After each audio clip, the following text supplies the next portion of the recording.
இரக்கமாயிரும். ஆண்டவரே இரக்கமாயிரும். தெய்வமே இரக்கமாயிரும். பிதாவே இரக்கமாயிரும். இயேசுவே இரக்கமாயிரும். ஹல்லேலூயா ஹல்லேலூயா. எல்லாம் நமக்கு ஸ்துதிக்கலாம். ஹல்லேலூயா ஹல்லேலூயா ஹல்லேலூயா ஹல்லேலூயா. வாய் திறந்து துதிக்கலாம். வாய் திறப்பு துதிப்போம்.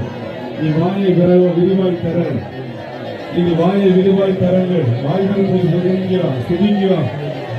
துதிக்கும் தெய்வத்தின் பிரசன்னம், கடவுளுடைய பிரசன்னம் நெருங்கி வரும். ஹல்லேலூயா. ஸ்துதி பத்தாது துதிங்க. எல்லாம் மறந்து துதிക്കാം. எல்லாம் மறந்து துதிப்போம். ஹல்லேலூயா. இயேசுவே கூப்பிடுவோம். ஹல்லேலூயா ஹல்லேலூயா. கைகள் தட்டி நன்றி படையாம். கைகள் தட்டி ஹல்லேலூயா. ஹல்லேலூயா ஹல்லேலூயா ஹல்லேலூயா ஹல்லேலூயா ஹல்லேலூயா ஹல்லேலூயா. இயேசுவே. Praise the Lord.